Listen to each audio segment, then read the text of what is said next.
Good morning, guys.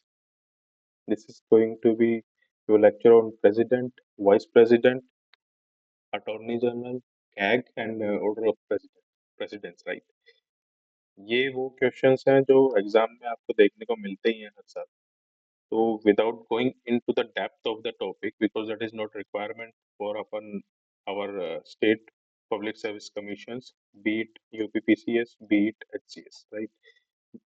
The aim of this series to solve under 5 to 10 seconds. तो हम क्या करेंगे, direct questions देखेंगे क्या है क्या नहीं है. फर्स्ट. सेकंड, कोई कीवर्ड या कोई कंसेप्ट ऐसा है जो रिफ्रेश करने की जरूरत है या बताने की जरूरत है, दैट आई विल ऐड. तो ओवरऑल होगा क्या, मिनिमम टाइम में मैक्सिमम आउटपुट हम लोग लेंगे. ठीक है, लेट अस कंटिन्यू. तो प्रेसिडेंट की बात करते हैं. यस, एक होमवर्क आप लोगों का ये है, जो आर्टिकल्स हैं आपको वर्बेटिम तो होना चाहिए आर्टिकल 1 से लेके 52 तक. ठीक है, वर्बेटिम होना, सॉरी आप 52 ही मान लो, 52 तक. ठीक है, उसके बाद आपको 52 से प्लस प्लस में कंटेंट पता होना चाहिए, राइट.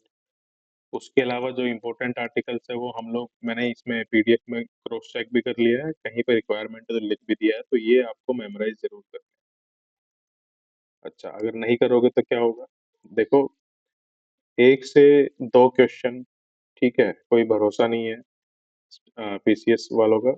1 से 2 क्वेश्चन देखो यहाँ से आना ही है. तो अगर नहीं याद होते हैं, ठीक है, ज़्यादा इनपुट भी नहीं देना है. नहीं याद होते हैं तो भी इट्स ओके, क्योंकि ओवर द पीरियड आपको चीज़ें याद रह जाएंगी, क्वेश्चन सॉल्व हो जाएगा. साइंस की वीडियोस आपने देखी होंगी तो आपको पता ही होगा कि मिनिमम हमें 2 डाटा चाहिए इनका हार्डेस्ट क्वेश्चन सॉल्व करने के लिए. तो कंटिन्यू करते हैं. प्रेसिडेंट के बारे में बात करें, कॉन्स्टिट्यूशनल पोजीशन की बात करें, यानी कॉन्स्टिट्यूशन में उनको क्या पोजीशन दी गई है. So he is first citizen of India. He is symbol of unity and integrity. Has all the executive power. ये हम आगे देखें, executive power in him, जो कि वो आगे पीएम को, पीएम जिन एमएलए को सेलेक्ट करते हैं इनको देते हैं. ठीक है, तो आर्टिकल 52 बात कर रहे, देयर शैल बी, मतलब it should be 101%, there shall be president of India. और एग्जीक्यूटिव पावर जो है यूनियन की, वो प्रेसिडेंट में होती है. ठीक है, आर्टिकल 52 54 बात करता है उनके इलेक्टोरल कॉलेज की. यहाँ से आपका क्वेश्चन बनता ही बनता है पेपर में. तो इसमें देखने के लायक बात ये है कि nominated members and members of legislative council नहीं होते. ठीक है, इसमें भी नॉमिनेटेड मेंबर्स का लॉजिक मैं आपको बता देता हूँ. नॉमिनेशन आपका किया जाता है प्रेसिडेंट के द्वारा ही. तो सीधा सीधा सिंपल सिंपल लॉजिक ये है कि भाई तुम मुझे चूज करो, मैं तुम्हें चूज करूंगा. इस चीज को हटाने के लिए नॉमिनेटेड मेंबर्स यहाँ से हटा दिए. ठीक है, पहली चीज. दूसरी चीज नोटिस ये करो, यहाँ पे लोग सारे के सारे इलेक्टेड ही बचेंगे. Elected MPs, elected MLAs, elected MLAs of Delhi and Puducherry. Next doubt यहाँ पे जो आ रहा है जम्मू कश्मीर का. ठीक है, अमेंडमेंट की जाएगी 70th अमेंडमेंट, जैसी दूसरी अमेंडमेंट की जाएगी तब जाके जम्मू कश्मीर को यहाँ पे हम लोग डालें. ठीक है, अभी तक तो ये डाला नहीं गया है. आपने न्यूज कवर की हो तो 2022 में भी इन लोगों को इंक्लूड नहीं किया गया था. तो अब हम लोग देखते हैं इलेक्टोरल कॉलेज में. पहली चीज, सब इलेक्टेड है, नॉमिनेटेड कोई भी नहीं है. दूसरा, मेंबर्स ऑफ लेजिस्लेटिव काउंसिल भी यहाँ पर नहीं आते हैं. ठीक है. तीसरा है दिल्ली एंड पुदुचेरी. जम्मू कश्मीर अभी इंक्लूड नहीं किया गया है, एक बार चेक कर लेना कोई रिसेंट अमेंडमेंट हुई है तो. अब इलेक्शन मेथड की बात आती है. कीवर्ड डायरेक्ट पूछते हैं, proportional representation, single transferable vote, secret ballot. Dispute अगर कोई होता है तो डिसाइड कौन करता है, सुप्रीम कोर्ट डिसाइड करेगा, याद रखना, हाई कोर्ट नहीं करेगा, चीफ जस्टिस ऑफ इंडिया भी नहीं करेगा. ठीक है, ये और इनका डिसीजन बाइंडिंग एंड फाइनल होता है. Second, election can not be challenge on the ground of incomplete electoral college. ये आपके पीवाईक्यू की लाइंस है भाई, सीधी सीधी. प्रोपोर्शनल रिप्रेजेंटेशन का मतलब क्या होता है, प्रोपोर्शनल रिप्रेजेंटेशन का मतलब होता है कि मान लो 1000 सीट पे, ठीक है, किसी स्टेट में 1000 बंदे हैं, तो उस उधर एक सीट दी गई। ठीक है, 2000 बंदे हैं तो दो सीट्स दी गई, 3000 बंदे हैं तो तीन सीट्स दी गई, मान लो। अभी ये लोग बने यहाँ से एमएलए। अब ये एमएलए क्या करेंगे, ये आपका प्रेसिडेंट के इलेक्शन में, ठीक है, एक्चुअली में ये लोग हमको वहां पे रिप्रेजेंट कर रहे होते हैं। दिस इज वाई आपको आपका वोटिंग राइट्स एक्सरसाइज करना चाहिए, ठीक है, without being under influence of any, ठीक है। तो प्रोपोर्शनल रिप्रेजेंटेशन का मतलब यही है, आप अगर ऊपर ऊपर से समझना चाहें, single transferable vote, secret ballot. Secret ballot का मतलब सिंपल सा यही है कि भाई एक बैलेट होता है, ठीक है, उसमें अपना वो पेपर डाल देते हैं। सिंगल ट्रांसफरेबल वोट का मतलब ये है कि मान लो कि ये पेपर है, तो आप वहां पे कैंडिडेट की चॉइस लिखते हैं कि मेरे को अभी एक्स प्रेसिडेंट चाहिए, सेकंड चॉइस चॉइस पे मेरी चॉइस वाई है, थर्ड पे मेरी चॉइस जेड है, ठीक है। अब जब फाइनल जब कैलकुलेशन हो रही होती है और कोई केस टाई अप का बन जाता है या कोई दूसरा केस बन जाता है, that we can discuss in another lectures, ठीक है। तब क्या होगा कि ठीक है, मेरी फर्स्ट प्रायोरिटी एक्स है, अगर एक्स को वोट नहीं मिल सकती तो फिर मेरी वोट वाई को चली जाए, इस तरीके से, इसलिए इसको ट्रांसफरेबल वोट बोला गया है, ठीक है। ये भी क्वेश्चन यहाँ पे हो गया। अब बात आती है क्वालिफिकेशन की, पेपर में पूछते नहीं है बट एक स्टेटमेंट आ जाती है, तो याद रखो कि 35 साल की उम्र होनी चाहिए, citizen of India self understood है, and qualified for Lok Sabha membership, not Rajya Sabha, Lok Sabha membership. Then आपको 50 प्रपोजर्स चाहिए, 50 सेकेंडर्स चाहिए। Seconders is kind of there should be supporting person. Proposers मतलब के ये पार्लियामेंट है, पार्लियामेंट में एक बिल हम लोग बनाएंगे, ठीक है। बिल में मान लो ये बोलेंगे कि हमें क्या नाम के है, एक्स को प्रेसिडेंशियल इलेक्शन के लिए फाइट करना है। अब इस चीज पे 50 लोग के साइन चाहिए as a proposer.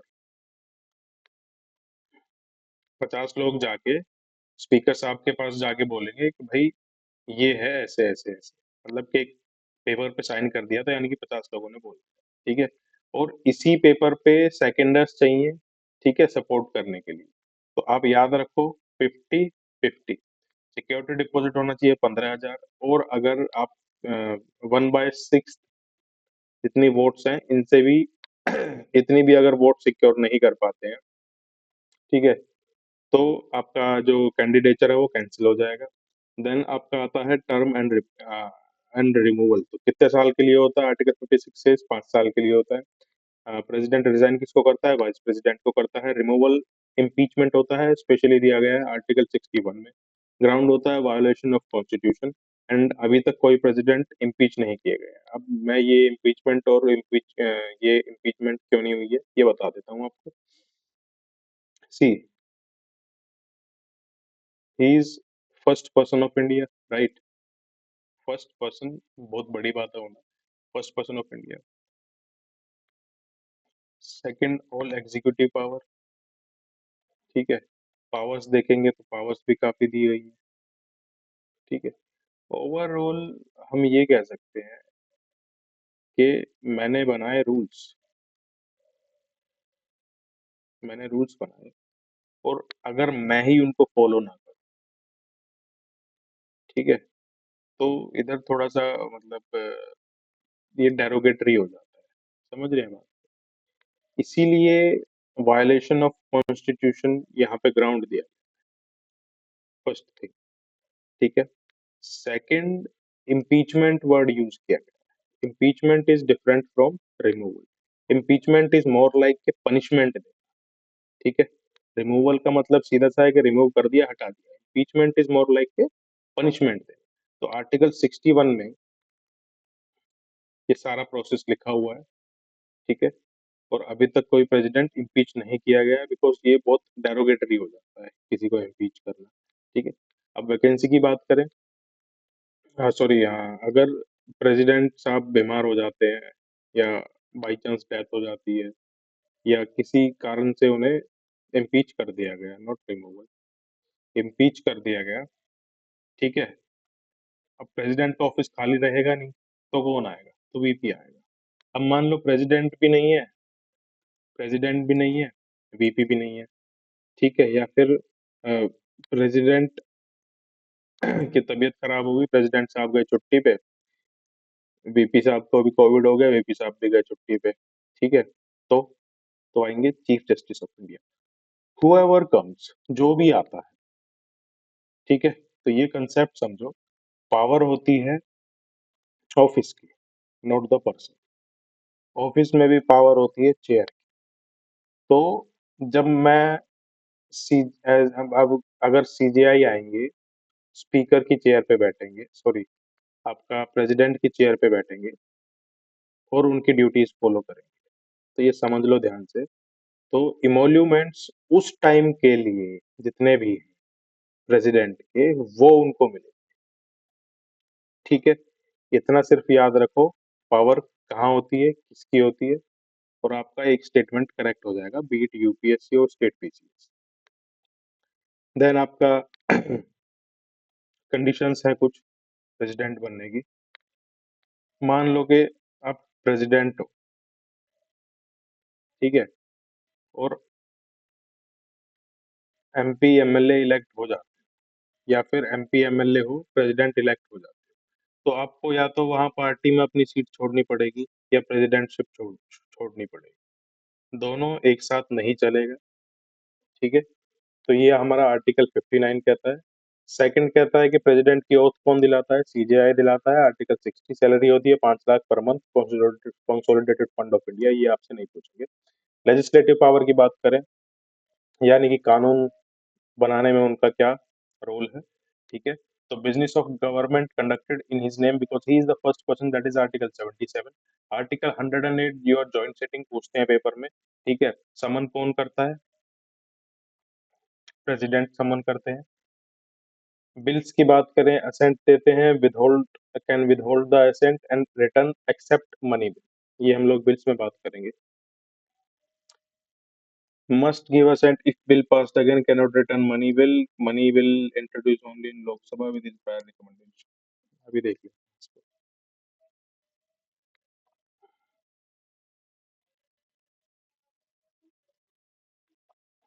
C what happened during Indira ji, ठीक है?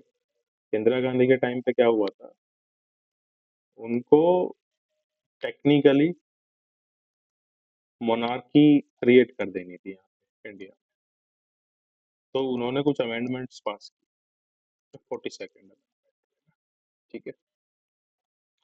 उसमें उन्होंने बोला कि प्रेसिडेंट साहब, हम आपको जो भी बिल भेजे, यानी कि पार्लियामेंट जो भी बिल भेजे, आपको असेंट देनी ही देनी।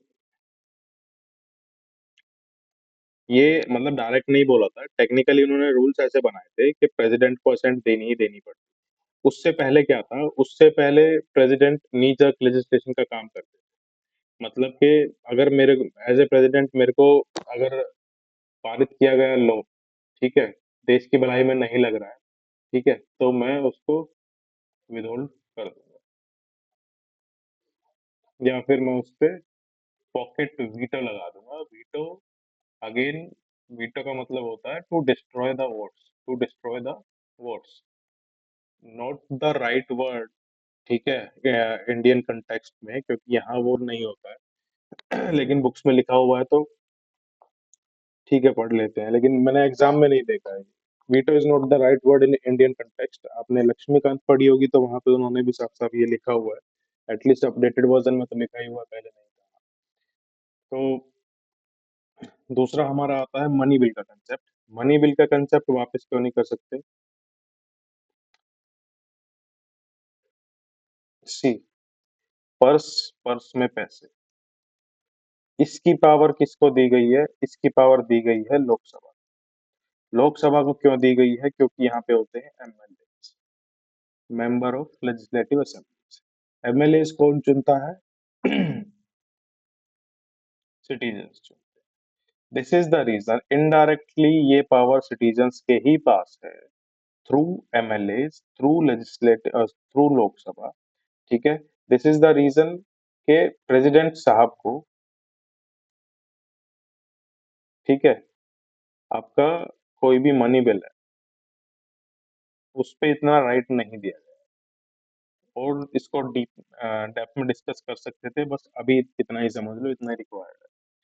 तो money bill introduce only in Lok Sabha with his prior recommendation, पहले ही पूछ लेते हैं, और ये मनी बिल को रिटर्न नहीं कर सकते, ये आपका पीवाईक्यूज की स्टेटमेंट है, पेपर में आती है, ध्यान से याद रखें। ऑर्डिनेंस पावर आर्टिकल 123, आर्टिकल 123, फिर है आपका आर्टिकल 143। ठीक है, याद रखो, डायरेक्ट आते हैं पेपर में। तो can promulgate ordinance when parliament is not in session, must be approved within 6 weeks of reassembly, can withdraw anytime। अब मेरी बात समझो, ऑर्डिनेंस, अब मान लो लोकसभा है ही नहीं, या लोकसभा है राज्यसभा नहीं है। ठीक है, तो बाय लॉ या बाय प्रोसीजर, या by procedure established by law, ठीक है, कोई भी बिल जो है वो एक्ट नहीं बन सकता अगर दोनों हाउस में से एक हाउस एब्सेंट। ठीक है, तो प्रेसिडेंट साहब को ये पावर दी गई है कि प्रेसिडेंट साहब, इस वैकेंसी के केस में आप क्या करेंगे, आप कोई भी एक लॉ पारित कर देंगे।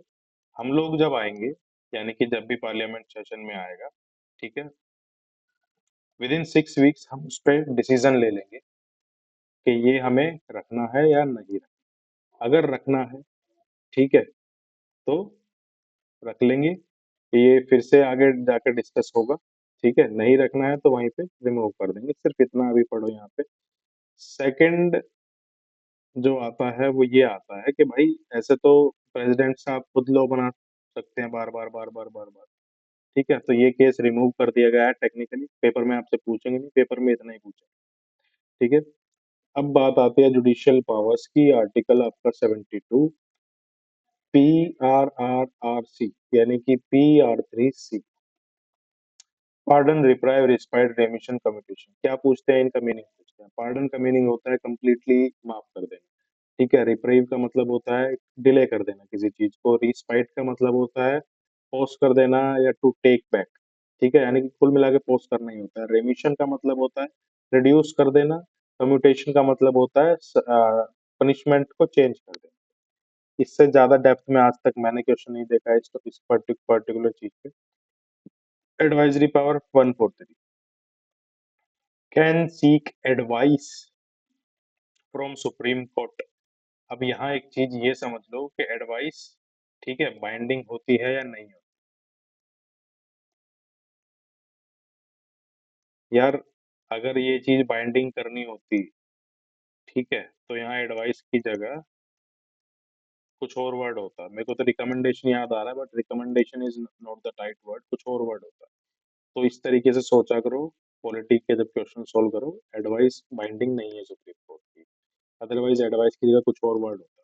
ठीक है, अब मिलिट्री एंड एडमिनिस्ट्रेटिव पावर की बात करें, he supreme commander of arm air forces can declare schedule area special power regarding tribal areas. ठीक है, पहला स्टेटमेंट आपसे पूछते हैं, और इसमें भी वो बोल देंगे कि प्राइम मिनिस्टर को बोल देंगे। ठीक है, लेकिन प्रेसिडेंट है। Relationship with council of ministers में बात करें, तो अगेन आपका इंदिरा गांधी टाइम वाली चीजें आ गई। उन्होंने क्या किया था, उन्होंने किया था 42nd अमेंडमेंट के थ्रू बाइंडिंग एडवाइस बना दी कि पार्लियामेंट या काउंसिल ऑफ मिनिस्टर्स जो बोलेंगे, ठीक है, that is binding on your president, binding on president. 44th में फिर वो रिमूव कर दी गई। अब करनी तो 100% रिमूव थी, इन लोगों ने क्या किया, ठीक है, बदनाम हुए इंदिरा गांधी जी, बदनाम हुए, हम क्या करते हैं कि सिर्फ एक चांस दे देते हैं। यानी कि अगर मान लो कि काउंसिल ऑफ मिनिस्टर्स ने एक्स बिल दिया प्रेसिडेंट के पास, प्रेसिडेंट ने बोला कि भाई रिकंसीडर कर लो, काउंसिल ऑफ मिनिस्टर्स को दे दिया वापस कि भाई मैं नहीं साइन करता, आप रिकंसीडर करो। उसके बाद अगर इन्होंने दोबारा से वापस प्रेसिडेंट को दिया, चाहे चेंज किया हो, चाहे चेंज ना किया हो, ध्यान से समझ लो, डजंट मैटर चेंज किया है नहीं किया है, दोबारा अगर वापस दिया, प्रेसिडेंट को असेंट करना ही पड़ेगा। इट मीन्स कि 44th में भी, ठीक है, कुछ खास चेंज नहीं किया, बिकॉज प्रेसिडेंट का रोल था नीज ऑफ लेजिस्लेशन को रिमूव करना। मतलब कि by chance council of ministers कोई ऐसा फैसला ले लेते हैं जिसपे जल्दबाजी में फैसला ले लेते हैं, जिसपे सोचने की जरूरत है, सोचने की जरूरत है। तो आखिरी जो चेक पॉइंट थे, आखिरी चेक पॉइंट आपके थे प्रेसिडेंट साहब, और ये जो चेक्स एंड बैलेंस का ये वाला जो टूल था, ठीक है, ये रिमूव कर दिया गया 42nd के द्वारा। 44th में सिर्फ एक रिकंसिडरेशन आप ले सकते हैं, उसके बाद आपको एक्ट करना ही पड़ेगा, असेंट देना पड़ेगा। खैर, इसके अलावा और भी टूल बचते हैं प्रेसिडेंट साहब के पास, हम वो बाद में देख सकते हैं। अब बात आती है आपके वाइस प्रेसिडेंट ऑफ इंडिया की। तो आर्टिकल 63 कहता है there shall be a vice president of India, ठीक है। अमेरिकन वाइस प्रेसिडेंट के ऑफिस की तरह हमारा वाइस प्रेसिडेंट का ऑफिस है, सेकंड हाईएस्ट है ऑर्डर ऑफ प्रेसिडेंस में, ये हम आगे, ठीक है। 64 बात करता है ex officio chairman of Rajya Sabha preside over council of states when acting as a president, that is article 65, do not perform duties of chairman of Rajya Sabha, not entitled to chairman salary during that period, receive president salary and allowance instead. Now listen, हमने कहा था कि president साहब की अगर death हो जाए, impeach हो जाए, यानी कि कुल मिला के किसी भी वजह से वैकेंसी पड़ जाए, ठीक है, तो हमारे वीपी साहब आएंगे। अब वीपी साहब उससे पहले क्या कर रहे थे? वीपी साहब काउंसिल ऑफ स्टेट्स जो है, सॉरी राज्यसभा जो है, ठीक है, नेम सेम ही है, काउंसिल ऑफ स्टेट है जो राज्यसभा है, इसके चेयरमैन है। अब मेरी बात समझो, ये चेयर छोड़ के प्रेसिडेंट की चेयर पे जाएंगे, तो सीधा सा जैसे पहले बताया था, पावर होती है चेयर के पास, ना कि इंसान के पास। तो इमोल्यूमेंट्स पर्क्स फिर प्रेसिडेंट जैसे मिलेंगे, ठीक है। यहाँ कौन देखेगा, वो बात की बात है, बात की बात मतलब कि जैसे प्रेसिडेंट के लिए यहाँ प्रेसिडेंट की वैकेंसी के लिए चेयरमैन को डाला गया है, चेयरमैन की वैकेंसी के लिए भी नीचे एक टीम होती है जो इधर का काम देख लेती है। खैर, ये हमारे डायरेक्ट क्वेश्चंस हैं, तो हम उतना डेप्थ में भी नहीं जा रहे हैं। Article 66 electoral college method same है आपका, एक बार देख लीजिए, ठीक है। इसमें सिर्फ डिफरेंस इतना है,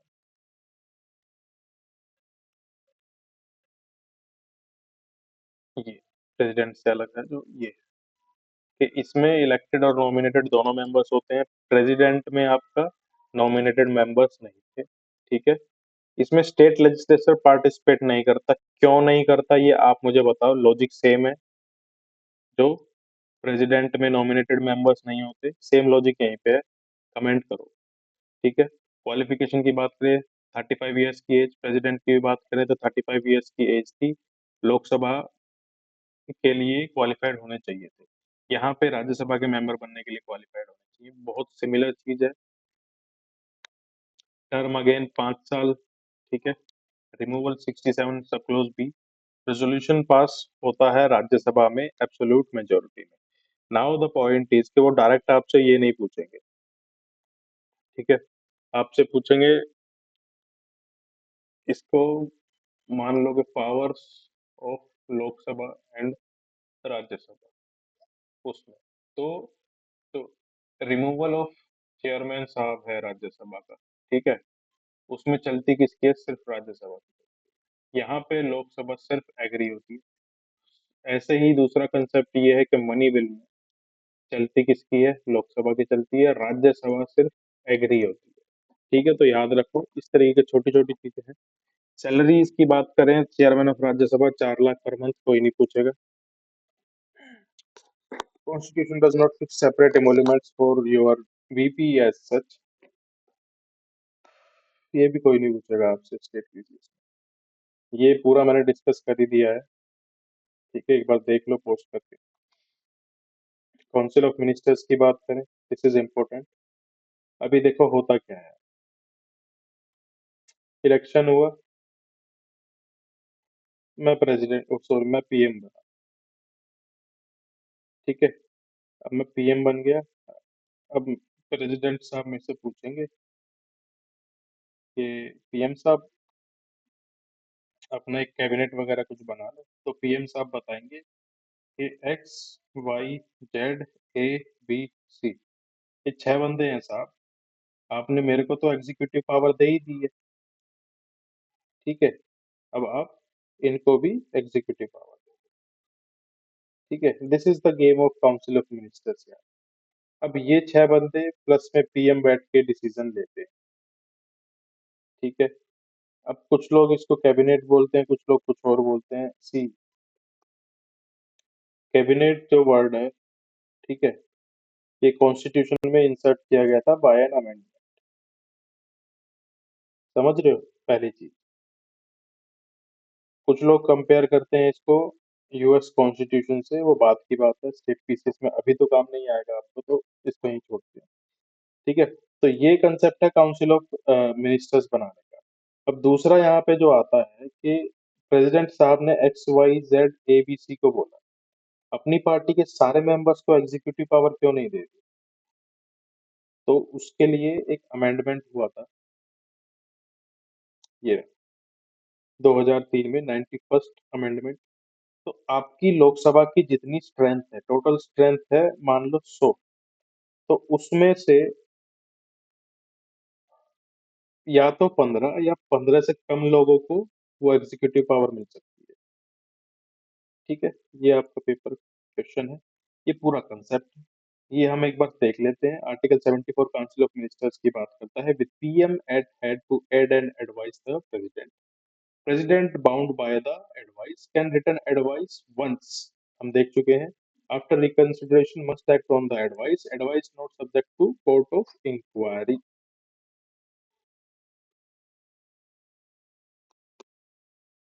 क्यों नहीं है? क्योंकि पार्लियामेंट का अपना अंदर का मामला है। आर्टिकल 75 बात करता है कि पीएम को कौन अपॉइंट करता है? प्रेसिडेंट अपॉइंट करता है, ठीक है। अदर जो मिनिस्टर्स हैं वो पीएम की एडवाइस पे या रिकमेंडेशन पे, ठीक है, अपॉइंट होते हैं, ठीक है। Ministers hold office during pleasure of president, ठीक है। क्यों? जैसे मैंने आपको बताया था कि भाई प्रेसिडेंट ने पीएम को अपॉइंट किया, पीएम की एडवाइस पे प्रेसिडेंट ने काउंसिल ऑफ मिनिस्टर्स को अपॉइंट किया, तो घूम सब लोग प्रेसिडेंट के थ्रू ही तो अपॉइंट किए जा रहे हैं, तो pleasure of president. Collective responsibility Lok Sabha, ये आगे देखते हैं। एक होता है कलेक्टिव रिस्पॉन्सिबिलिटी, एक होता है इंडिविजुअल रिस्पॉन्सिबिलिटी। देखते हैं हम अभी आगे, ठीक है, ये देखने की जरूरत नहीं। ये रहा collective responsibility to Lok Sabha and individual responsibility, ठीक है। यानी कि मिनिस्टर जो है, he is answerable for actions to answerable for actions of his department, ठीक है, to parliament as a whole. वो जो क्रॉस क्वेश्चनिंग करते रहते हैं ना, लड़ाई वड़ाई करते रहते हैं, वो इंडिविजुअल रिस्पॉन्सिबिलिटी। हालांकि पेपर में आपसे कलेक्टिव रिस्पॉन्सिबिलिटी ही पूछा जाता है, ठीक है, ये नहीं पूछा जाता। टेस्ट सीरीज में पूछ लेते हैं वो लोग पेपर को टिपिकल बनाने के लिए। अगेन एज आई हैव रिआइटरेटेड, ठीक है, पेपर बन रहा है कि कोई भाई अगर नॉर्थ ईस्ट में बैठा हुआ है, नागालैंड में बैठा हुआ है, उसके लिए भी पेपर बन रहा है, ठीक है। कोई लद्दाख में बैठा हुआ है, उसके लिए भी पेपर बन रहा है। कोई दिल्ली के ओल्ड राजेंद्र नगर में बैठे हुए हैं, उनके लिए भी पेपर बन रहा है, ठीक है। तो गवर्नमेंट का कोई स्पेसिफिक टारगेट नहीं है, उनको हर किसी के लिए सोच के चलना है। जो प्रोफेसर है उनको हर किसी के लिए सोच के चलना है। तो इस तरीके से वो इतना डेप्थ में जाके नहीं पूछते, ये टेस्ट सीरीज का मटेरियल। नेक्स्ट आपका आता है eligibility, non MP appointed as ministers, yes, लेकिन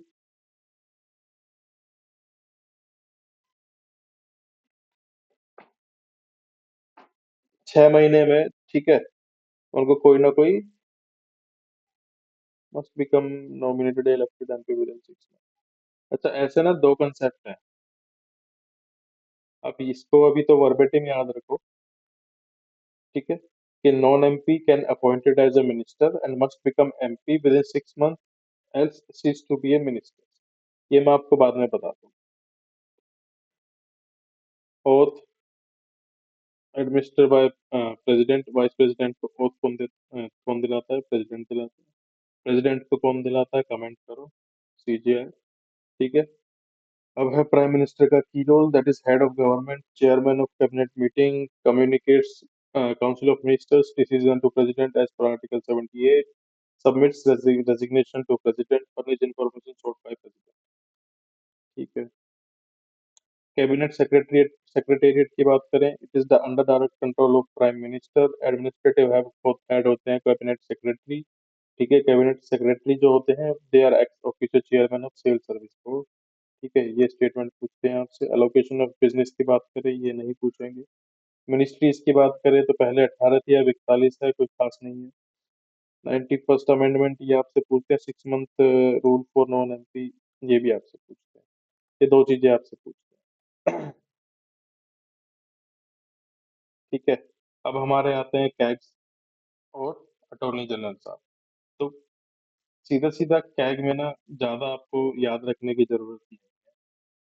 सबसे पहली चीज तो ये ब्रिटिश इन्वेंशन, हिस्ट्री में हम लोग पढ़ेंगे। तो controller and auditor general of India. ठीक है। आर्टिकल 148 सब क्लोज 1 कौन अपॉइंट करता है? प्रेसिडेंट अपॉइंट करता है। इनका रिमूवल बहुत हार्ड है, तो सुप्रीम कोर्ट के जज की तरह रिमूवल बहुत हार्ड है। ठीक है। 148 for not eligible for further office under union और स्टेट आफ्टर रिटायरमेंट, यानी कि नो रीअपॉइंटमेंट। क्यों? भाई पैसे का मामला है इसलिए। ठीक है। टेन्योर क्या होता है? 6 साल और up to the age of 65 years. Removal again president appoint करता है, प्रेसिडेंट रिमूव करेंगे on address by both house of parliament, again supreme court के जज की तरह। ठीक है। स्पेशल मेजोरिटी लगती है, ये हम लोग बाद में देखेंगे किसी सेपरेट लेक्चर में। ग्राउंड्स होता है प्रूव्ड मिसबिहेवियर और इनकैपेसिटी, अगेन जो ग्राउंड है वो भी आपका जजेस वाला ही है। ठीक है। Functions guardian of public purse, ये देखो। और डॉक्टर भीमराव अंबेडकर जी ने कहा था it is the most important office under the constitution. क्यों है? क्योंकि ये है अकाउंटिंग ऑफिस। अकाउंटिंग ऑफिस मतलब कितना पैसा आया, कितना पैसा गया। ठीक है। इसकी रिपोर्ट्स ये लोग सबमिट करते हैं, स्टेट लेवल पे सबमिट करते हैं, गवर्नर को देते हैं, नेशनल लेवल पे प्रेसिडेंट को देते हैं। अब गवर्नर साहब और प्रेसिडेंट साहब अपने अपने इंडिविजुअल डिपार्टमेंट में जाते हैं। ठीक है। और ये रिपोर्ट फिर फाइनली सबमिट होती है आपका लेजिस्लेटिव असेंबली में। ठीक है। और लोकसभा में।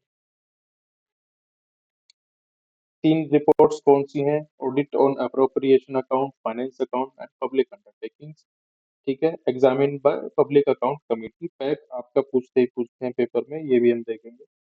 कैग एक्ट, ये देखने की जरूरत नहीं है। अब आपके आते हैं अटॉर्नी जनरल ऑफ इंडिया। इसमें भी ज्यादा डेप्थ में नहीं जाना है। एक तो आर्टिकल 76 याद रखो, आर्टिकल 76 में है is highest law officer of India. Second याद रखो, he has right of audience in all courts but not right to vote in your parliament. ठीक है। तो ये तो आप इससे, आपको अगर ये याद रह जाएगा हाईएस्ट लॉ ऑफिसर, तो ये तो आप इससे करेक्ट कर लोगे। अब जब बात आती है पार्लियामेंट में बैठने की, तो ये किसी भी हाउस हाउस में बैठ सकते हैं, सुन सकते हैं, डिस्कस वगैरह कर सकते हैं, लेकिन मैटर पे वोट नहीं कर सकते। वोट क्यों नहीं कर सकते? Again this is very logical भाई। बाकी सब वहां पे इलेक्टेड है, इलेक्टेड है मतलब कि सिटीजन्स को रिप्रेजेंट करते हैं।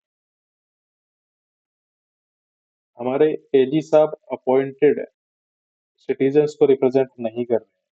ठीक है। इसीलिए इनको राइट टू वोट नहीं। Again holds office during pleasure of president. ठीक है। अब एडवोकेट जनरल, इनके काउंटर पार्ट आते हैं स्टेट के लेवल पे, आर्टिकल है 165।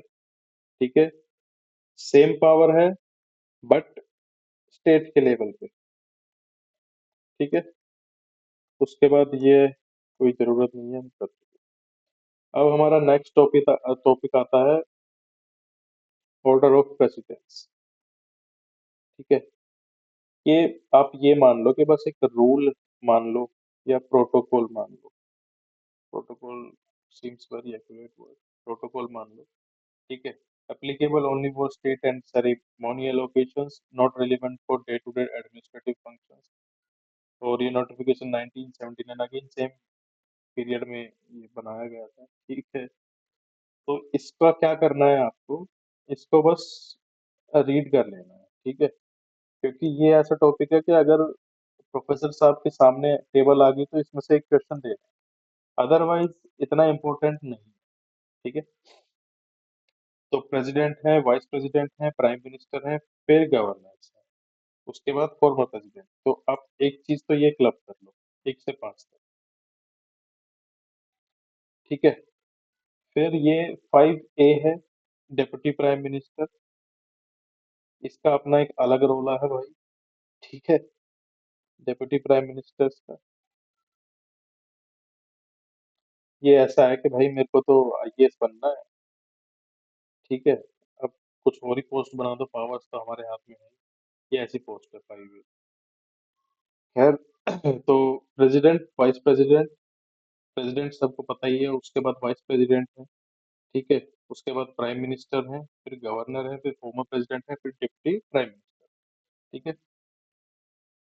अब ये थोड़ा सा, उसके बाद सीजेआई देखो, स्पीकर ऑफ लोकसभा देखो। 7th पे आते हैं union cabinet minister, chief ministers. 8th पे आते हैं अपने एम्बेसडर साहब, chief ministers, governors outside there state, etcetera etcetera. 9th पे आते हैं जजेस ऑफ सुप्रीम कोर्ट। 9A पे आते हैं chairperson of UPSC, chief election commissioner और कैग साहब। 10th पे आते हैं deputy chairman of Rajya Sabha, deputy CM, deputy speaker of Lok Sabha, NITI Aayog, union minister of state. 11th पे attorney general, cabinet secretary, lieutenant governor. 12th पे chief of staff, full general और equivalent. Now listen, president ranks above PM, CJI ranks below PM but above cabinet ministers. Chief ministers rank higher within their state than outside. CAG and CEC uh, rank 9A, ठीक है। Purely ceremonial rank. अब आपको question वो कहाँ से पूछेंगे, बहुत ही उनको अगर वो होगा तो ये स्टेटमेंट पूछ लेंगे, ठीक है। अदरवाइज ये टेबल में से पूछ लेंगे कि अरेंज कर दो, ठीक है। और अगर उन्होंने 10 मिनट 5 मिनट लगाए इस टेबल पे तो फिर ऐसी स्टेटमेंट की फॉर्म में, ठीक है। इनसे ज्यादा नहीं पूछ सकते क्योंकि पेपर बन रहा है जनरल पब्लिक के लिए, सिंपल। अब आपका आता है पार्लियामेंट ऑफ इंडिया, ये देखेंगे हम नेक्स्ट लेक्चर।